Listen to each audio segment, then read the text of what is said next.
ഈ വീഡിയോയിൽ നിങ്ങളിപ്പോൾ കാണുന്നത് കാഞ്ചനമാലയുടെയും മൊയ്തീൻ്റെയും ചിത്രങ്ങളാണ്. നിങ്ങൾ ഓർക്കുന്നുണ്ടാവും എന്ന് നിന്റെ മൊയ്തീൻ എന്ന സിനിമ. ഈ സിനിമയ്ക്ക് പശ്ചാത്തലമായത് കോഴിക്കോട് മുക്കം എന്ന് പറയുന്ന പ്രദേശത്തെ കാഞ്ചനമാലയുടെയും മൊയ്തീൻ്റെയും പ്രണയകഥയാണ്. കേരളത്തിൻ്റെ ഇതിഹാസമായി മാറിയ ഒരു പ്രണയകഥ, പറഞ്ഞാൽ വിശ്വസിക്കാത്ത ഒരു പ്രണയത്തിൻ്റെ അസാധാരണവും അത്ഭുതകരവുമായ കഥയാണ്. ഇന്നത്തെ എപ്പിസോഡ് കാഞ്ചനമാലയ്ക്കും മൊയ്തീനും വേണ്ടിയുള്ള സ്മരണാഞ്ജലിയാണ്. കോഴിക്കോട് മുക്കം എന്ന് പറയുന്ന മലയോര ഗ്രാമത്തിൽ 1950കളിൽ നടന്ന ഒരു ഹിന്ദു മുസ്ലിം പ്രണയത്തിൻ്റെ കഥയാണ്. ആ പ്രണയ നായകനായ മൊയ്തീൻ 42ാമത്തെ വയസ്സിൽ തൻ്റെ പ്രണയിനിയായ കാഞ്ചനമാലയെ വിവാഹം കഴിക്കാനാകാതെ മരണപ്പെട്ടുപോയി. മരണപ്പെട്ടത് ഇലവഞ്ഞിപ്പുഴ എന്ന് പറയുന്ന മുക്കം പ്രദേശത്തെ പുഴയിലെ തോണിയിലൂടി സഞ്ചരിക്കുമ്പോൾ തോണി മറിഞ്ഞ് അതിൽപ്പെട്ട ചില സ്കൂൾ വിദ്യാർത്ഥികളെ രക്ഷപ്പെടുത്തുന്നതിനിടയിലാണ് മൊയ്തീൻ മരണപ്പെട്ടത്. മൊയ്തീൻ്റെ മരണശേഷം പലവട്ടം ആത്മഹത്യയ്ക്ക് ശ്രമിച്ച് പരാജയപ്പെട്ട കാഞ്ചനമാല ഇന്നും മൊയ്തീൻ്റെ പെണ്ണായി തന്നെ മുക്കം എന്ന് പറയുന്ന മലയോര ഗ്രാമത്തിൽ ജീവിച്ചിരിക്കുന്നു. വിവാഹം കഴിക്കാൻ അവർക്ക് കഴിഞ്ഞില്ല. മുസ്ലിം ഹിന്ദു വിഷയമായതിനാൽ രണ്ട് കുടുംബങ്ങളും ആ വിവാഹത്തിന് അനുവാദം കൊടുത്തില്ല. പക്ഷേ അവർ പ്രണയിച്ചുകൊണ്ടേയിരുന്നു. അവരുടെ പ്രണയത്തിനൊരിക്കലും മരണമുണ്ടായില്ല. ഇന്നും കാഞ്ചനമാല മൊയ്തീൻ്റെ വിധവയായി തന്നെ ജീവിക്കുന്നു. വിവാഹം കഴിക്കാതെയും വിധവയാകാം എന്ന് തെളിയിച്ച ഒരാളാണ് കാഞ്ചനമാല. ഇവിടെ മൊയ്തീൻ്റെ സ്മരണാർത്ഥം ഒരു സേവാസമിതി രൂപീകരിച്ച് അവിടെ കാഞ്ചനമാലയുണ്ട്. ആ സേവാസമിതിയുടെ എല്ലാമായി കാഞ്ചനമാല പ്രവർത്തിക്കുന്നു. കാഞ്ചനമാലയുടെ ജീവിതം മുഴുവൻ മൊയ്തീന് വേണ്ടിയുള്ളതായിരുന്നു. 40 വർഷത്തോളം മൊയ്തീനിൽ നിന്നും കാഞ്ചനമാലയെ പിരിക്കുന്നതിന് വേണ്ടി വീട്ടുകാർ കാഞ്ചനമാലയെ വീട്ടുതടങ്കലിലാക്കിയതാണ്.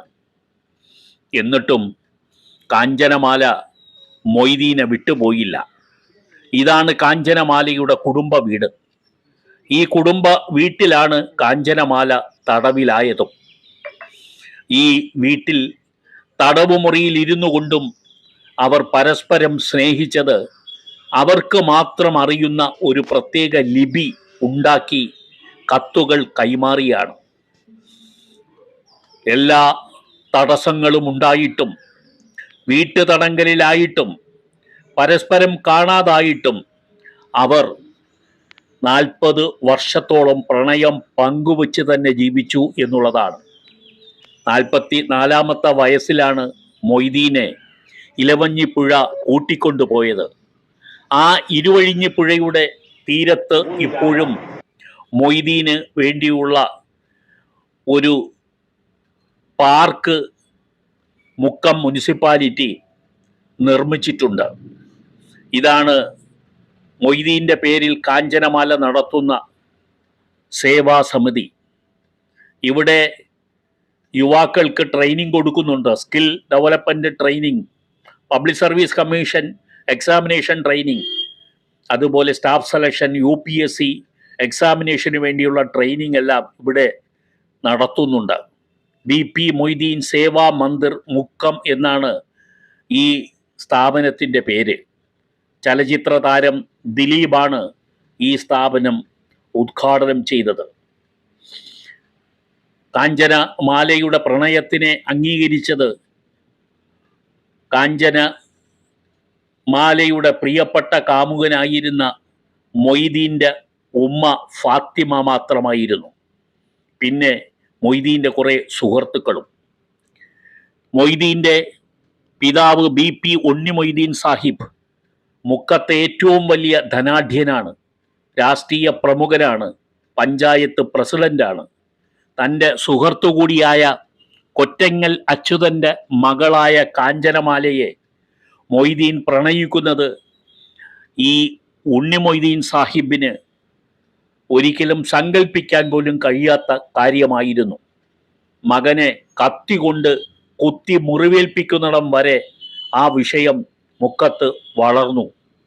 1950കളിൽ ആരംഭിച്ച ആ പ്രണയം പല നാൾവഴികൾ താണ്ടി കേരളമാകെ പടർന്ന ഒരു പ്രണയത്തിൻ്റെ വിസ്മരിക്കാനാവാത്ത കഥയായി മാറുകയായിരുന്നു. ഈ BP മൊയ്തീൻ സ്മാരക മന്ദിരത്തിൽ നിരവധി ഫോട്ടോകളുണ്ട്.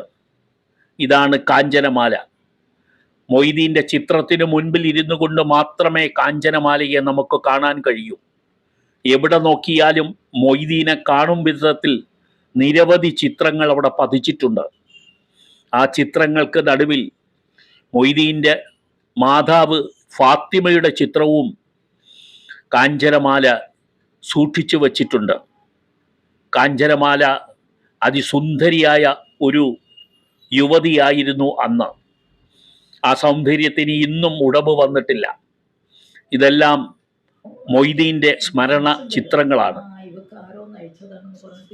ഇതിൽ പേരുണ്ടെന്ന് പറഞ്ഞു, ഒരു പേരുണ്ട് നോക്കാൻ വേണ്ടി പല ശ്രമം നടത്തുക.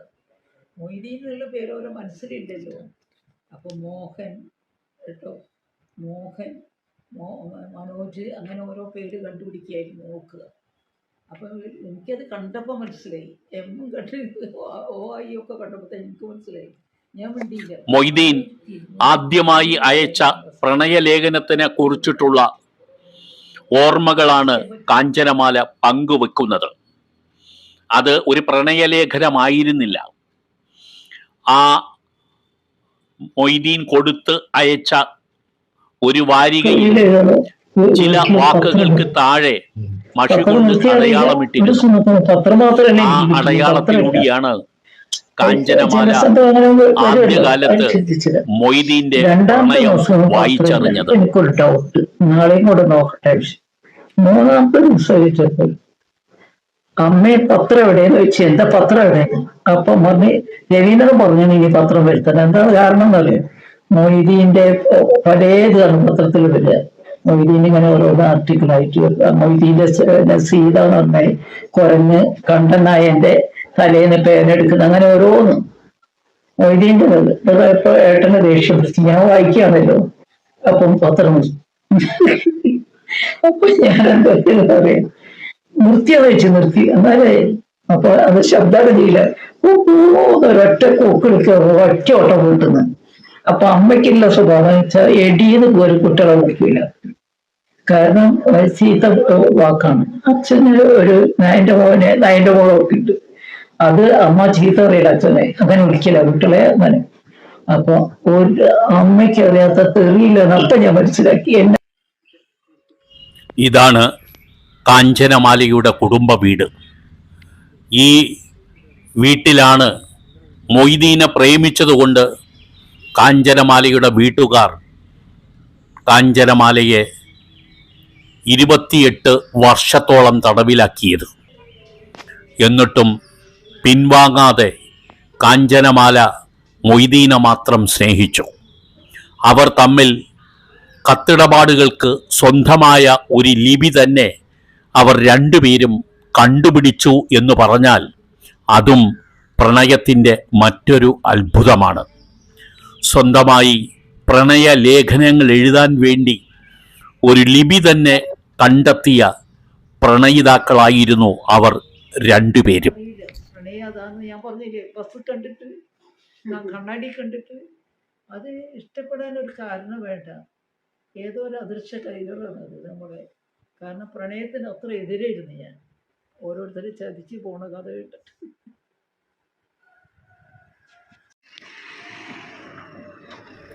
ഇതാണ് ഇരുവഴിഞ്ഞിപ്പുഴ.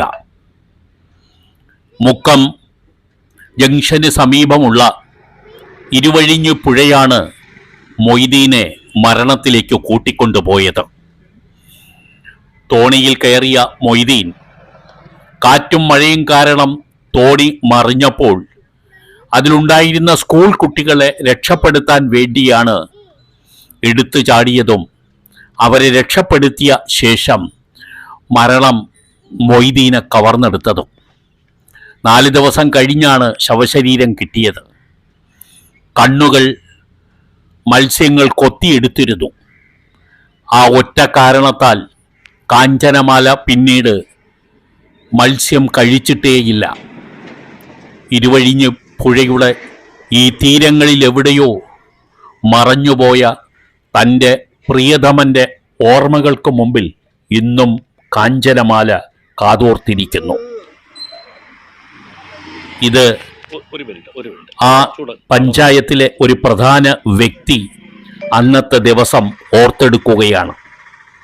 അദ്ദേഹം ഇരുവഴിഞ്ഞു പുഴയുടെ സമീപത്ത് അന്ന് സംഭവിച്ച കാര്യങ്ങളെക്കുറിച്ച് നമ്മളോട് പറയുന്നുണ്ട്.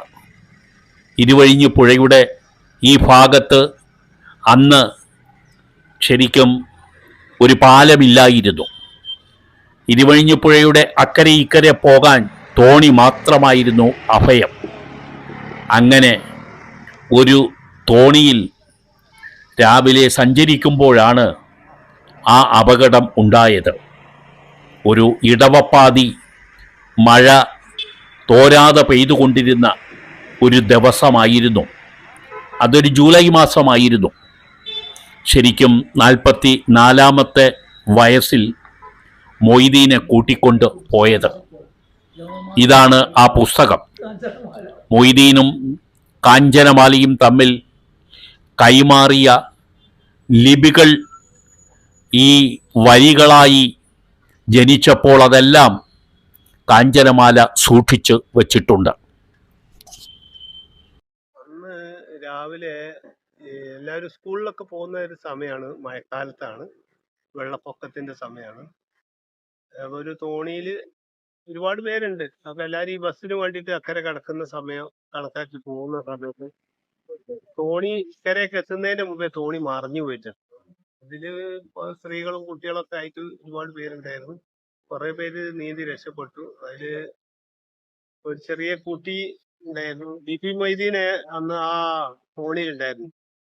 അപ്പോ ബി.പി. മൊയ്തീന് 2-3 പേരെ രക്ഷപ്പെടുത്തി കഴിഞ്ഞ് പുള്ളിക്കാരന് ആ കയത്തിലേക്ക് പോയി അങ്ങനെ വെള്ളത്തിൽ മുങ്ങി പോവുക ചെയ്തു. പിന്നെ ഒരു 3-4 ദിവസം കഴിഞ്ഞതിന് ശേഷമാണ് ബോഡി തിരിച്ചു കിട്ടിയത്.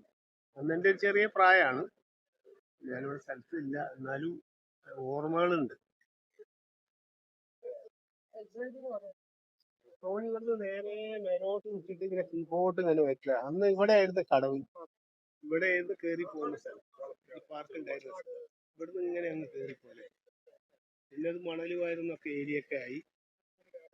അത് വഴിയൊക്കെ അടഞ്ഞ് പിന്നെ അത് PWD ഏറ്റെടുത്ത് പാലൊക്കെ വന്നു. അതിന് ശേഷം അന്ന് ബ്രിഡ്ജില്ല, ബ്രിഡ്ജ് പിന്നെ അതിന്റെ ശേഷം വന്നതാണ്.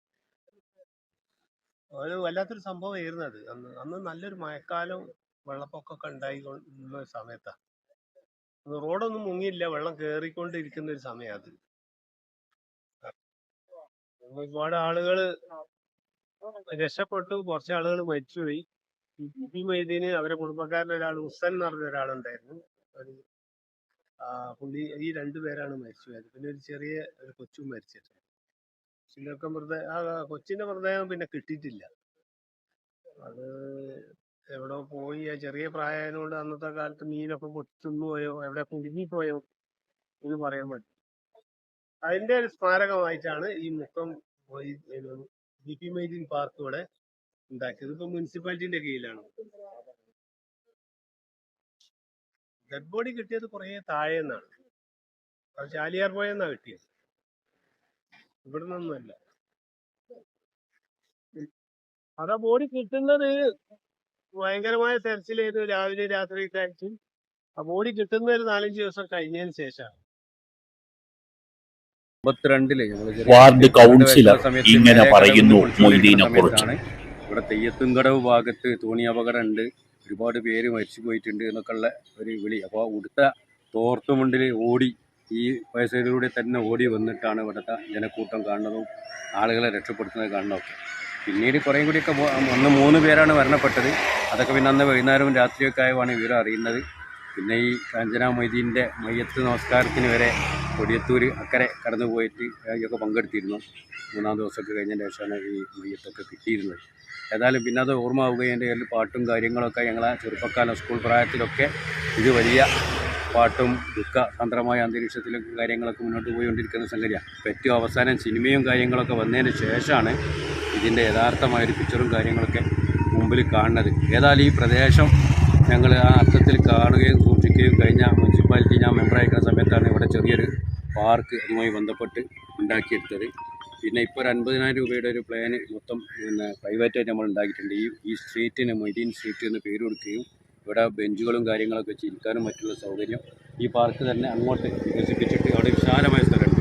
ആ വിശാലമായ സ്ഥലത്തേക്ക് ഇങ്ങോട്ട് ആക്സസ് കൊടുത്തിട്ട് സ്ത്രീകൾക്കും കുട്ടികൾക്കൊക്കെ ഇരിക്കാൻ പറ്റിയൊരു സംവിധാനം ഈ മൊയ്തീൻ്റെ പേരിൽ ഉണ്ടാക്കിയെടുത്ത് മുക്കത്തെ ഒരു പ്രത്യേക ഒരു സെൻറ്ററായിട്ട് ഇതിനെ മാറ്റണം എന്നൊരു പ്ലാൻ ഉണ്ട്. ഈ 5 വർഷം കൊണ്ട് ഞങ്ങൾ അതിലേക്ക് പോകും, എന്നുള്ള ശ്രമങ്ങൾ നടത്തും എന്നാണ് ഈ സമയത്ത് പറയാനുള്ളത്. Thank you.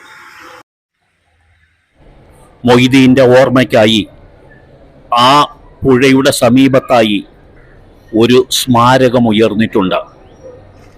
ആ സ്മാരകം മുക്കം നഗരസഭയുടേതാണ്. 2020 സെപ്റ്റംബർ 12 ഉദ്ഘാടനം ചെയ്യപ്പെട്ട ആ സ്മാരകത്തിൽ മൊയ്തീന് ഒരു വലിയ സ്തൂപത്തിൽ പടവും വെച്ച് ഇങ്ങനെ എഴുതിയിട്ടുണ്ട്: ഈ കടവിലെ തോണി അപകടത്തിൽ പെട്ടവരെ രക്ഷിക്കുന്നതിന് ഇടെ സ്വജീവൻ ഇരുവഞ്ചിപ്പുഴയ്ക്ക് സമർപ്പിച്ച പ്രണയവും മനുഷ്യത്വവുമുള്ളവരിലെല്ലാം എക്കാലത്തും ജ്വലിക്കുന്ന ഓർമ്മയായി നിൽക്കുന്ന മൊയ്തീൻ. പ്രണയവും മനുഷ്യത്വവുമുള്ളവരിലെല്ലാം ജീവിക്കുന്ന മുക്കത്തിൻ്റെ വീരപുത്രൻ BP മൊയ്തീൻ. ഇപ്പോഴും ഇവിടെ നിന്ന് നോക്കിയാൽ കടവ് കാണാം. ഇപ്പോൾ പുതിയ നഗരസഭ ഈ സ്തൂപവും ഈ പാർക്കും വിപുലപ്പെടുത്താൻ തീരുമാനമെടുത്തിട്ടുണ്ട് എന്ന് വാർഡ് കൗൺസിലർ പറയുന്നു. മുക്കത്തെ എക്കാലത്തും വീരപുത്രനെ പോലെ ഇപ്പോഴും മുക്കത്തെ ആളുകൾ കരുതുന്ന ഒരു വലിയ മനുഷ്യനാണ് മൊയ്തീൻ. മുക്കത്തെ ചെറുപ്പക്കാരുടെ ഒരു ഇതിഹാസ താരമാണ് മൊയ്തീൻ. ഈ കടവിൽ വാങ്ങാനും മൊയ്തീൻ്റെ കഥകൾ കേൾക്കാനും ഇപ്പോഴും ആളുകൾ എത്തിക്കൊണ്ടിരിക്കുന്നു.